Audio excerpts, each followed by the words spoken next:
In today's class, we are going to proceed with the revision of chapter 2. The name of the chapter is Principle of Management.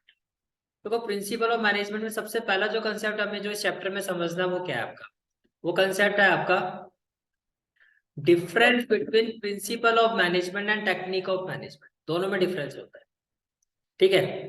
अगर मैं principle of management की बात करता हूँ, principal जो होता है वो गाइडलाइंस होता है, किसी चीज को कैसे करना है वो प्रिंसिपल होता है। और अगर हम टेक्निक्स की बात करते हैं तो टेक्निक्स है प्रोसीजर और मेथड। जैसे कि मैंने आपको ये कह दिया कि भाई अगर हमें ग्रो करना है तो टीम स्पिरिट होना जरूरी है। मेरी बात समझ में आ रही है? मैंने क्या कहा, अगर हमें ग्रो करना है, अगर इस ऑर्गेनाइजेशन को ग्रो करना है तो ये जरूरी है कि एक अच्छी टीम स्पिरिट हो। ये बात समझ में आ गई, ठीक है। पर वो टीम स्पिरिट आएगी कैसे, उसके मेथड्स क्या है, दैट इज टेक्निक। समझ पा रहे हो इस एग्जाम्पल से, ठीक है। तो प्रिंसिपल्स क्या होते हैं, it helps to take a decision और एक्शन व्हाइल प्रैक्टिसिंग टेक्निक। और टेक्निक्स क्या होती है, it involves a series of step. उस चीज को करने का प्रोसीजर क्या है, भैया मैंने गाइडलाइंस तो दे दी है, ऐसे करना है ऐसे करना है, पर उसको करने का प्रोसीजर क्या होगा। जैसे मैंने कहा कि you should have team spirit, you should work as a team. लेकिन वो टीम की तरह काम कैसे करोगे, सबके बीच में वो जो कोऑर्डिनेशन है वो किस तरह से बनेगा, उस पर भी तो कोई ना कोई आपको कोई मेथड फॉलो करना पड़ेगा ना, कि कैसे सबको जोड़ के रखना है। एक मैनेजर के लिए सबसे इंपॉर्टेंट टास्क यही होता है कि सबको जोड़ के कैसे आगे बढ़ना है। तो it involves a series of step to be taken to accomplish desired goals. पहले बताओ, ये क्लियर हो गया, ठीक है। देन जो प्रिंसिपल्स होते हैं मोर फ्लेक्सिबल होते हैं, ज्यादा फ्लेक्सिबिलिटी होती है।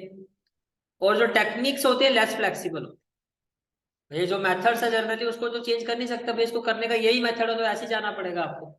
लेकिन प्रिंसिपल्स में क्या होता है, आपके पास हमेशा क्या रहती है, फ्लेक्सिबिलिटी रहती है।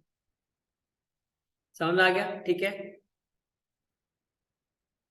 Then the next concept is, तो हम जो शुरुआत करेंगे वो हम करेंगे प्रिंसिपल्स ऑफ मैनेजमेंट। किससे करेंगे, प्रिंसिपल ऑफ मैनेजमेंट। तो कितने प्रिंसिपल्स होते हैं, 14, ठीक है। Division of work, authority and responsibility, discipline, unity of command, unity of direction, organisation need over individual interest, पढ़ा था ना हमने। For payment for fair payment for effort, centralisation, chain of command, a place for everything and everyone, treat people equally, limited turnover of employees, encourage initiative, promote harmony. ये आपके 14 principles, ठीक है। अब one by one हम इन सबको discuss करते हैं। जैसे सबसे पहला प्रिंसिपल आता है आपका division of work. Division of work में क्या होता है, पहले आप ये समझो। डिवीजन ऑफ वर्क आपको ये कहता है कि ये कहता है कि work is divided in small task. छोटे छोटे टास्क में आप काम को डिवाइड कर दो या जॉब्स में डिवाइड कर दो। And a trained specialist who is competent enough to perform that job does each work. और जो उस काम को करने में मोस्ट सुटेबल कैंडिडेट है उसको वो काम दो। जैसे कि मान लो डोमिनोज में जो पिज्जा बनता है, उसमें उस पिज्जा को बनाने में छोटे छोटे स्मॉल पार्ट्स में डिवाइड कर दिया। एक जो होगा उस ब्रेड को बेक करेगा, एक जो उसमें टॉपिंग्स करेगा, एक उसको टेम्परेचर में वो करेगा। आपने डिवाइड कर दिया। फिर आपने जो जो ब्रेड को परफेक्ट वे में बेक कर सकता है उसको आपने वो टास्क दे दिया। फिर जो आपको लगता है टॉपिंग्स पे सबसे ज्यादा एक्सपर्ट है उसको आपने वो टास्क दे दिया। दैट इज डिवीजन ओवर काम को आप। इससे क्या होगा कि उनकी जो स्पेशलिटी है एक पर्टिकुलर टास्क को लेके हो जाएगी, इससे जो आउटपुट है आपकी वो और अच्छे तरीके से है। जैसे कि मान लो जैसे कि मेरी जो स्पेशलाइजेशन है वो कॉमर्स की है, तो मैं कॉमर्स के सब्जेक्ट्स पढ़ाता हूँ। अब इतने सालों में पढ़ा पढ़ा के स्पेशलाइजेशन आना शुरू हो जाती है। सडनली अब मैं अपनी स्ट्रीम चेंज कर दूँ, नहीं अब मैं ये पढ़ाऊंगा, मैंने बुक्स वगैरह ले ली उनको पढ़ना शुरू, तो क्या वो लेवल ऑफ आउटपुट आएगा मेरा? कभी नहीं आएगा। क्योंकि एक चीज पर जब आप बार बार प्रैक्टिस करते हो, उस चीज पर नॉलेज आपकी एक्सटेंड होती है, तभी आपके अंदर एक स्पेशलाइजेशन आती है। समझ में आ रहा है? Thus it leads to a greater efficiency, specialization increases productivity. एक और एग्जांपल ले लो इसमें। जैसे कि शर्ट की मैन्युफैक्चरिंग होती है, तो एक पर्टिकुलर कैंडिडेट जो है वो उसमें स्टिचिंग करता है, एक पर्टिकुलर कैंडिडेट क्या करता है उसकी कटिंग करता है, और एक पर्टिकुलर कैंडिडेट क्या करता है उसमें प्रेसिंग करता है। तो जो प्रेसिंग कर रहा है उसका प्रेस में हाथ तेज हो जाएगा, जो रोज स्टिचिंग करता है उसका स्टिचिंग में हाथ तेज रहेगा, जो कटिंग करता है उसका कटिंग में हाथ। तीनों अपनी जगह स्पेशलिस्ट होंगे ना। कटिंग वाला बार बार रोज डेली बेसिस में घंटों उसी चीज को करेगा, तो उसकी स्पीड आपको पता नहीं कैसे कटिंग करता है, वो बिना देखे कट कर जाता है। वो क्या है, वो एक्सपर्टाइज है। समझ में आ गया? ठीक है, नेक्स्ट प्रिंसिपल आता है that is authority and responsibility. Authority and responsibility, अब ये क्या कहता है? Authority means rights and power. Clear? Authority means rights and power. भैया मेरे पास ये अथॉरिटी है, यानी कि मेरे पास ये पावर है to use organisational resources and to take various managerial decision. Authorities can be of two type, दो तरह की होती है, एक होती है ऑफिशियल अथॉरिटी और एक होती है पर्सनल अथॉरिटी। ऑफिशियल तो आपकी पोस्ट के हिसाब से होगी, अथॉरिटी टू इंस्ट्रक्ट और command in defined position within the organisation. Personal authority होती है आपका एक्सपीरियंस, आपका नॉलेज। जैसे कि कोई पर्टिकुलर कैंडिडेट है, कोई मिस्टर है जो किसी फर्म में 20 सालों से काम कर रहे हैं, कोई भी जो नया कैंडिडेट है चाहे उनसे हाई पोस्ट पर, वो भी उनके पास जाके उनका एक्सपीरियंस से कुछ गेन करने की कोशिश करता है, उनसे पूछता है। क्यों? वो क्या है? वो उनकी पर्सनल पावर है कि लोग उनके पास जा जाके उनका एक्सपीरियंस से उसको सीखने की कोशिश करते हैं। Individual authority it is gain through knowledge and experience. ये क्लियर हो गया? ठीक है, फिर इसमें दूसरा काम आ गया आपका रिस्पॉन्सिबिलिटी का। भैया अगर आप किसी कैंडिडेट को या मैं अपने किसी सबॉर्डिनेट को एक रिस्पॉन्सिबिलिटी दे रहा हूँ कि भैया आपको 100 काम करना है, तो उसकी क्या रिस्पॉन्सिबिलिटी बनती है कि वो उस काम को बेस्ट पॉसिबल मैनर में करके दे। This is a responsibility. तो रिस्पॉन्सिबिलिटी का मतलब क्या है? Responsibility is the obligation of subordinate to do the task in the best possible manner. Responsibility is corollary outcome of authority because the extent of responsibility depend on individual's authorities. मेरे पास authority है, मैं अपने से नीचे वाले को ही अपनी power share कर सकता हूँ ना उसके साथ। ये मुझे किसी ने, मेरे सीनियर ने मुझे टास्क दिया, मैंने वो टास्क जो है डिवाइड कर दिया। मैंने अपने जूनियर को कहा कि भैया ये फाइल मुझे तैयार करने के लिए दी गई, इस फाइल में इतना काम आपको करना है। समझ में आ गया? As the person moves on higher level, जैसे जैसे पर्सन का लेवल बढ़ता जाता है, यानी कि उसकी पोस्ट है, उसकी पोजीशन है, वो बढ़ते जाती है, लेवल ऑफ रिस्पॉन्सिबिलिटी इंक्रीज, तो उसके ऊपर रिस्पॉन्सिबिलिटी भी बढ़ती जाती है। या आपके स्कूल में जो आपकी क्लास टीचर है उनके ऊपर एक क्लास की रिस्पॉन्सिबिलिटी है, लेकिन जो आपके प्रिंसिपल है उनके ऊपर पूरे स्कूल की रिस्पॉन्सिबिलिटी है, right? Along with the level of authority. तो जैसे जैसे आपकी पोजीशन बढ़ती है, रिस्पॉन्सिबिलिटी बढ़ती है, वैसे वैसे आपकी जो पावर है, अथॉरिटी है, वो भी। और अगर वो नहीं बढ़ रही है तो फिर आप उन रिस्पॉन्सिबिलिटीज को हैंडल नहीं कर पाओ। जैसे कि फॉर एग्जांपल मैंने आपको ये कहा, मैंने अपने किसी सबऑर्डिनेट को कहा कि भाई इस डेस्टिनेशन जो हमारा कोचिंग इंस्टीट्यूट है, इसकी भैया आप एडवर्टीजमेंट करो, न्यू सेशन जो आने वाला है उसको लेकर। तो मैंने आपको क्या दे दी? रिस्पॉन्सिबिलिटी दे दी, लेकिन मैंने आपको फाइनेंस तो दिया नहीं। तो क्या आप कर पाओगे? अब इसका मतलब क्या, आप you have the responsibility but you don't have the authority. Advertisement करने के लिए पैसे की जरूरत पड़ेगी, पैम्फलेट्स के थ्रू, होर्डिंग्स के थ्रू, किसी के through, but you don't have that authority, तो नहीं कर पाओगे ना उस चीज को। तो यही चीज इसमें बताई गई है, अथॉरिटी के साथ साथ रिस्पॉन्सिबिलिटी दोनों साथ नेक एंड नेक होती है। ठीक है, तो जो मैंने आपको अभी बताया, अकॉर्डिंग टू दिस प्रिंसिपल, ये प्रिंसिपल क्या कहते हैं? There should be proper balance between the both authority and responsibility. Authority दे दी, कोई पूछने वाला है नहीं, कोई रिस्पॉन्सिबिलिटी है नहीं। कितने हम गवर्नमेंट ऑफिस में हम जाके हमने देखा भी हुआ, पहले हमने काफी जगह, बैंक में चले जाओ, कहीं भी चले जाओ, बहुत बार तो होता है कि पूछना पड़ता है, 10 लोगों से पूछना पड़ता है, सर ये काम करवाना है, मैं कहाँ जाऊँ? एक कहता है वहां जाओ, एक कहता है वहां जाओ, कोई ढंग से बता ही नहीं रहा होता। इवन बहुत बार तो ऐसा भी होता है ढंग से जवाब भी नहीं दे रहे होते। इसका मतलब क्यों ऐसा हो रहा है? उनके they have got the authority but उनके ऊपर कोई रिस्पॉन्सिबिलिटी नहीं है, कोई पूछने वाला नहीं है, तो अपने बेफिक्र होके चल रहे हैं। जनरली प्राइवेट ऑफिस में आपको ये चीज देखने को नहीं मिलेगी। क्यों? क्योंकि वहां पर उनके ऊपर एक प्रेशर होता है, उनके ऊपर एक रिस्पॉन्सिबिलिटी रखी, अथॉरिटी के साथ साथ उनको क्या दी जाती है? एक रिस्पॉन्सिबिलिटी दी जाती है। जो चीज मैंने कहा आपको, जैसे बैंक वाला example, authority without responsibility leads to irresponsible behaviour. होता है ना उनका इररिस्पॉन्सिबल बिहेवियर, हमें खुद ही फील होता है, हम उनको कहते हैं सर आप ढंग से जवाब क्यों नहीं दे रहे हो, आप मेरी बात क्यों नहीं सुन रहे हो। While responsibility without authority makes the person ineffective. अब वही मैंने जो एग्जांपल दिया था, मैंने कहा भाई एडवर्टीजमेंट वगैरह करनी है हमें, लेकिन आपके वो मैंने जो फाइनेंस अथॉरिटी है वो मैंने आपको दी, will you be able to do that? नहीं, यू विल बी इनइफेक्टिव। मैंने आपको सोर्सेज ही नहीं दिए, पावर ही नहीं दी। Superior must punish the subordinate for not completing the order issued, but only after providing the opportunity of being heard. भैया अगर आपको कोई काम दिया गया है और अगर आप नहीं कर रहे हो तो मुझे आपके ऊपर एक प्रेशर डालना जरूरी है, लेकिन पहले मैं बात सुनूं आपकी, भाई क्यों नहीं हुआ वो काम। अगर मैंने आपको कोई टास्क दिया था, आपने उसको कंप्लीट नहीं किया, before I said anything, before I react, it is very important to know why you didn't. हो सकता है कोई मजबूरी रही हो आपकी, कोई जेन्युइन रीजन रहा हो, तो यही बात आपको कही। एकदम नहीं कि एकदम ही हाइपर होना शुरू हो गया रिएक्ट, पहले सुन तो लो क्यों नहीं हुआ वो काम। समझ में आ रही है बात? ठीक है। फिर नेक्स्ट आता है आपका डिसिप्लिन। नेक्स्ट प्रिंसिपल क्या होता है? डिसिप्लिन।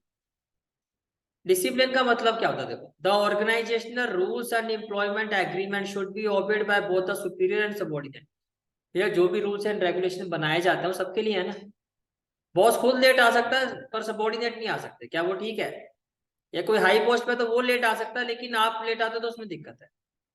अगर लेट नहीं आना तो किसी को भी नहीं आना, बल्कि बॉस को तो एक एग्जाम्पल सेट करना चाहिए, एक सुपीरियर को तो एक एग्जाम्पल सेट करना चाहिए, एक मैनेजर को तो एक एग्जाम्पल सेट करना चाहिए, ताकि दूसरे उसको फॉलो करें और वो एग्जाम्पल एक अच्छा हो, एक राइट डायरेक्शन में होने चाहिए। आप खुद ही गलत हो तो जो तो आपको फॉलो करे फिर वो क्या सीखे? समझ में आ रहा है? ठीक है।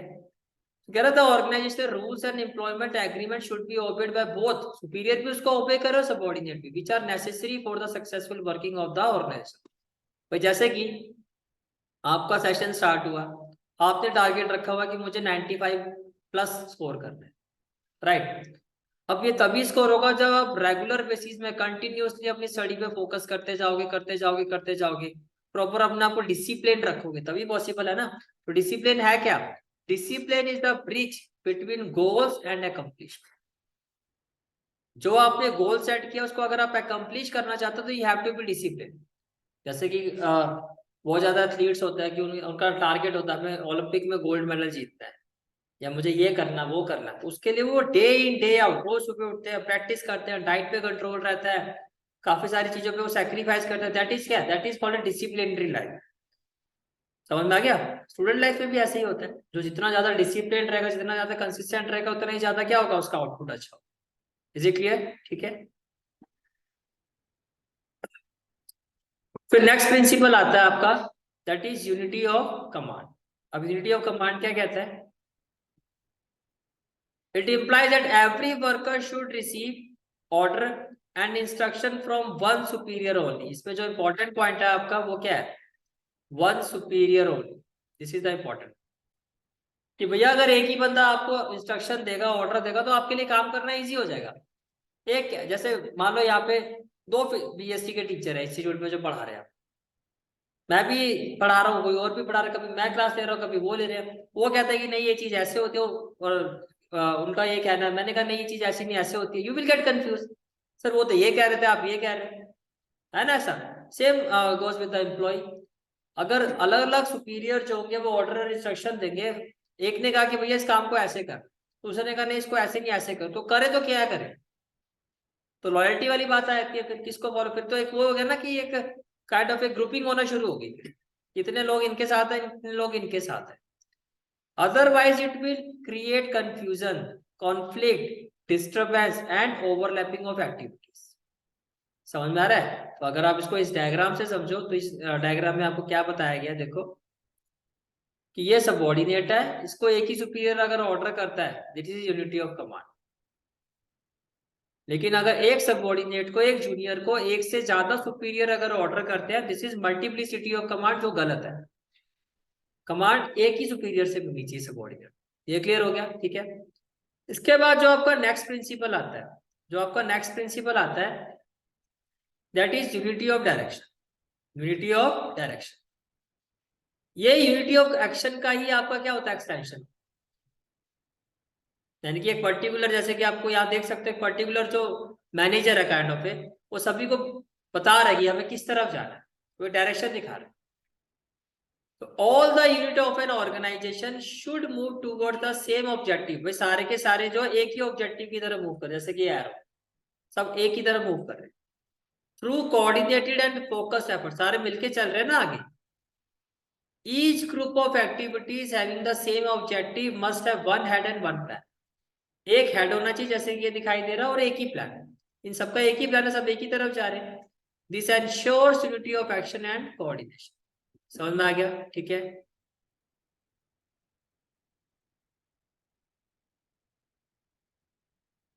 In organization where multiple division are operated, अलग अलग डिवीजन होते हैं ना, कोई परचेज डिपार्टमेंट होता है आपका, कोई सेल्स डिपार्टमेंट होता है, कोई एडमिन डिपार्टमेंट होता है, फाइनेंस डिपार्टमेंट होता है। This principle implies separate departments for every division for smooth working of organization. जैसे कि मान लो फॉर एग्जांपल एसटीसी के आपने देखा है मोबाइल्स वगैरह आजकल तो कम हो गए, वैसे काफी पीछे पीछे बहुत ज्यादा डिमांड में थे। एसटीसी जब मोबाइल की भी मैन्युफैक्चरिंग कर रहा है और लैपटॉप की भी कर रहा है, तो ये बताया जा रहा है कि भैया मोबाइल के डिपार्टमेंट सारे अलग रखो, लैपटॉप के सारे अलग रखो, ताकि सबको पता, ताकि मोबाइल वाले किस पर फोकस करें, मोबाइल की मैन्युफैक्चरिंग, और लैपटॉप्स वाले किस पर फोकस करें, लैपटॉप्स की। तो सबका एक कॉमन टारगेट हो जाएगा। दोनों को एक जगह मिक्स कर दोगे तो कोई भी चीज ढंग से नहीं हो पाएगी। समझ में आ रहा है? For both mobile and laptop division there should be separate plans, human resources and departments. ये क्लियर हो गया? ठीक है। फिर बहुत बार एग्जाम में बड़ा इंपॉर्टेंट क्वेश्चन आता है आपका, पूछा जाता है कि यूनिटी ऑफ कमांड और यूनिटी ऑफ डायरेक्शन में क्या डिफरेंस होता है। तो देखो मीनिंग, यूनिटी ऑफ कमांड में क्या कहता है, सिंगल बॉस होना चाहिए। यूनिटी ऑफ डायरेक्शन कहता है कि one group plus one plan plus one head होना चाहिए। एक ग्रुप हो, एक प्लान पर काम करे अंडर वन हेड। ये क्लियर हो गया? ठीक है। ऑब्जेक्टिव क्या होता है यूनिटी ऑफ कमांड का? Avoid dual subordination.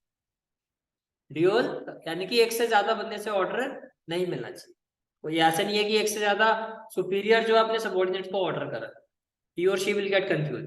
लेकिन यूनिटी ऑफ डायरेक्शन क्या कहता है? कोऑर्डिनेशन, कि भैया सब आपस में जुड़ के एक ही गोल की तरफ, एक ही डायरेक्शन की तरफ आगे बढ़े।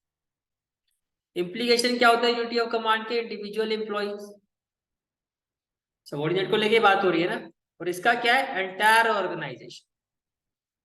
इसके अगर मैं स्कोप की बात करता हूँ तो नैरो स्कोप होता है, और यूनिटी ऑफ डायरेक्शन का स्कोप क्या होता है? वाइडर, क्योंकि आप खुद ही कह रहे हो कि एंटायर ऑर्गेनाइजेशन इसमें आती है।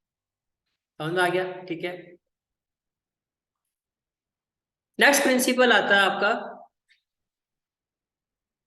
That is subordination of individual interest to general interest. जैसे कि एग्जांपल के तौर पर आप ऐसे समझो कि हमारी कंपनी में मान लो सीए की पोस्ट खाली हुई है, ठीक है, और मिस्टर ए जो है काफी सालों से हमारी कंपनी में काम कर रहे हैं। तो मिस्टर ए ने क्या कहा कि भैया मेरा जो बेटा है उसने भी अभी जस्ट रिसेंटली सीए कंप्लीट किया है, अब उसको भी देख लेना। समझ में आ रहा है? ठीक है। अब इंटरव्यू में जो बाकी कैंडिडेट थे वो इनके बेटे से ज्यादा हमें काबिल दिखाई दिए, और मिस्टर ए हमारे ऊपर प्रेशर डाल रहे, नहीं भैया उसको लो, नहीं तो मैं भी छोड़ दूं। तो ऐसे केसेस में ठीक है, आप चाहते हो कि मिस्टर ए काम करें क्योंकि एक्सपीरियंस एम्प्लॉयज है, कंपनी को, ऑर्गेनाइजेशन को जरूरत है, but not at the cost of organisation.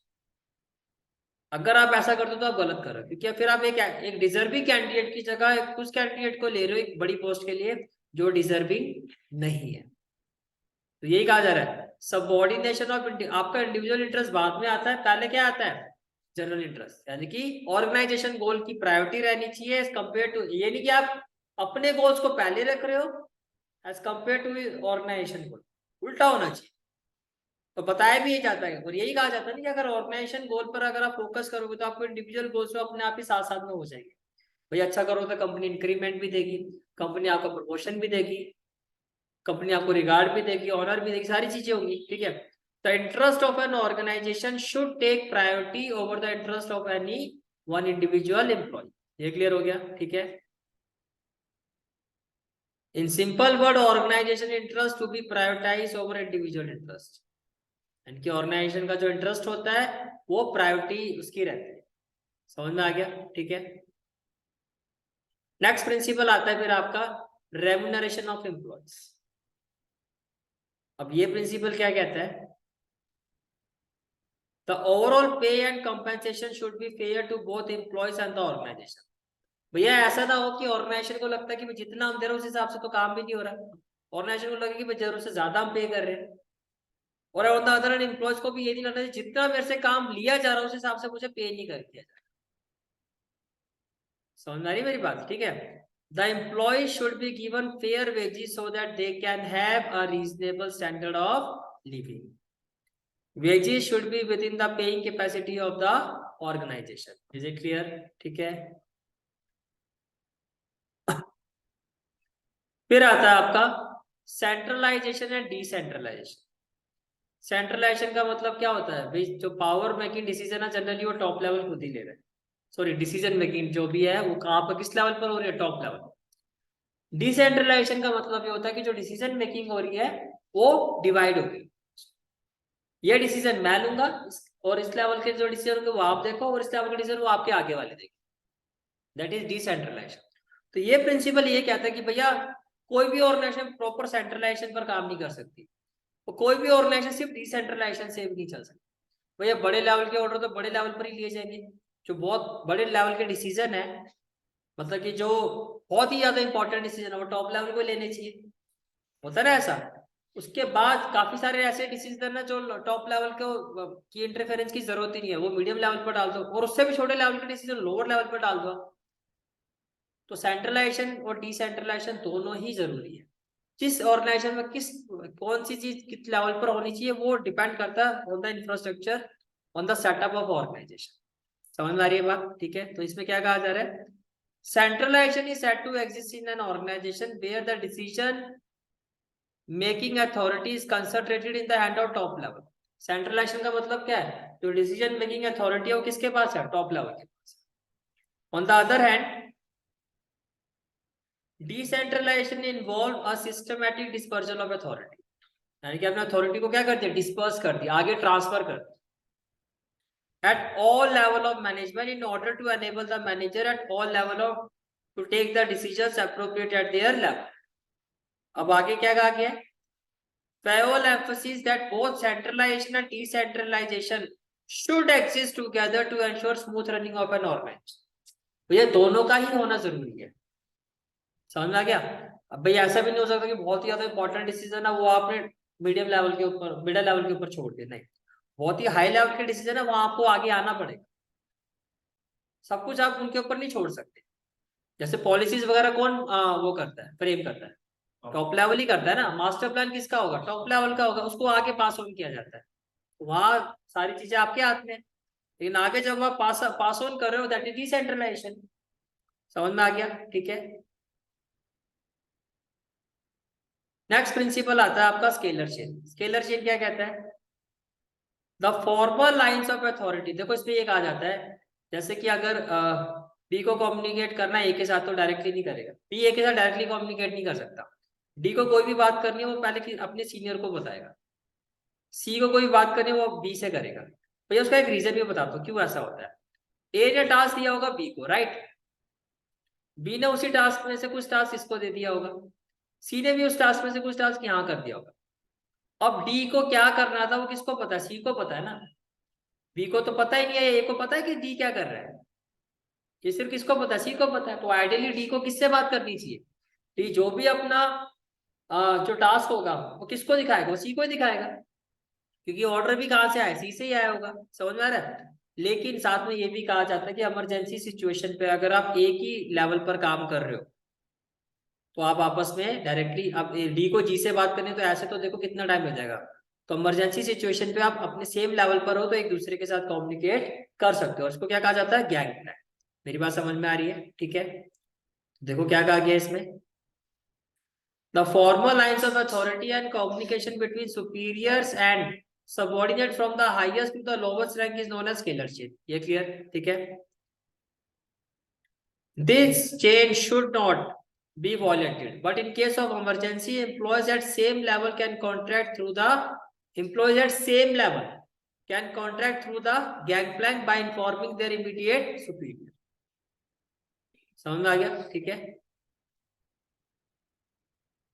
Next आता है आपका प्रिंसिपल ऑफ ऑर्डर. ये क्या कहता है, according to Fayol people and material should be suitable places. जैसे भैया स्कूल में लाइब्रेरी है, सारी बुक्स लाइब्रेरी में होनी चाहिए, बुक्स आपके स्टाफ रूम में पड़ी है, तो क्या वो ठीक है? नहीं है ना ठीक. ऐसी सूटेबल कैंडिडेट के पास सूटेबल जॉब होनी चाहिए. अगर मान लो फाइनेंस मैनेजर की पोस्ट खाली है तो जिस बंदे को फाइनेंस की उस प्रोफेशन की नॉलेज है उसी को रखोगे ना। फिजिक्स के टीचर की अगर पोस्ट खाली है तो आपका जो फिजिक्स का जिसका टीचिंग एक्सपीरियंस है पढ़ाने का उसी को लेके आओगे। ये तो है नहीं कि फिजिक्स की जगह पे आप क्या इंग्लिश वाले टीचर को डाल दोगे। तो ये चीज कहा जा रहा है आपको। People and material should be in suitable places at appropriate time for maximum efficiency. A place for everything and everyone should be in the designated place. समझ में आ गया? अ place for everything and everything on it's right place.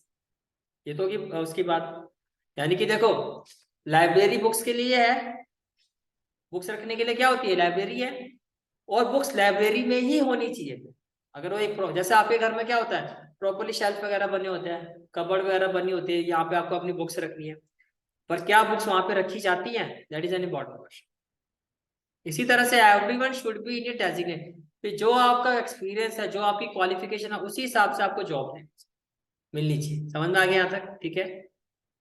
Then if there is no proper place to keep the tools in the organization, then every time worker will waste the time.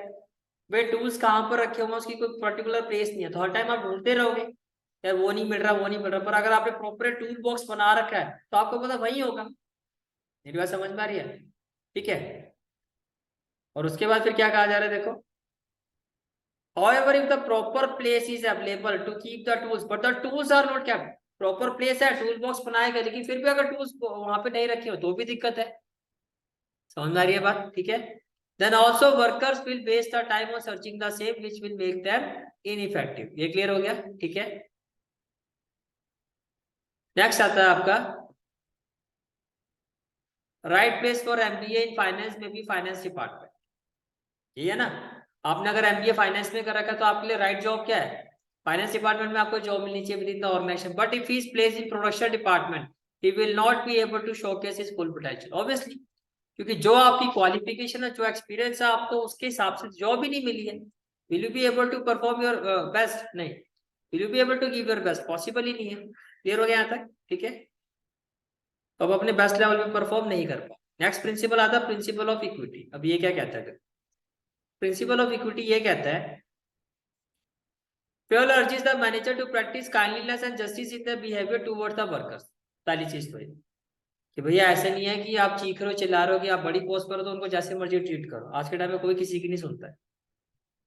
ये emphasis that under no circumstances the manager should distinguish between employees on the basis of caste, creed, gender, language, caste, belief और nationality। ये नहीं कि आप किसी को हिंदू मुस्लिम के basis पर आप किसी के साथ ज्यादा फेवरिज्म कर रहे हो, या कलर पे बेसिस पर कर रहे हो, या उसकी कास्ट के बेसिस पर कर रहे हो, वो गलत है। वहां आपके लिए सब एक बराबर है, सबको आपको एक ही रिस्पेक्ट के साथ ट्रीट करना है सब। ठीक है। सबके लिए जो आपका बिहेवियर है, वो सबके लिए जो आपका एटीट्यूड है वो सेम होना चाहिए, अप्रोच आपकी सेम होनी चाहिए। फिर आता है स्टेबिलिटी ऑफ पर्सन। ये क्या कहता है, Fell suggested that employee turnover should be minimized। भैया आपके पास जब एम्प्लॉइज आता है आप उनको ट्रेनिंग प्रोवाइड करते हो, 5-5-6 महीने वो आपके पास ट्रेनिंग लेते हैं, उनके फिर वो उस काम को सीखते हैं, स्पेशलाइज होते हैं। फिर अगर वो छोड़ के जा रहे हैं, उस पर आपने ट्रेनिंग में इतना पैसा लगाया, इतना खर्चा लगाया, इतने टाइम में उसको ट्रेन किया, फिर अगर वो छोड़ के जाए, फिर नया कैंडिडेट है, फिर वो सारा प्रोसेस होगा, तो इसमें ऑर्गेनाइजेशन का भी तो नुकसान है। तो जितना कम टर्नओवर होगा, जितने एम्प्लॉयज कम छोड़ के जाएंगे, उतने ऑर्गेनाइजेशन का क्या होगा, फायदा होगा, बेनिफिट मिलेगा।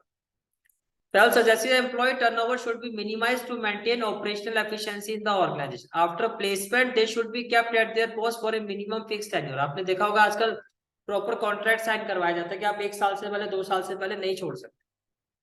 कंपनीज ऐसे भी करती है।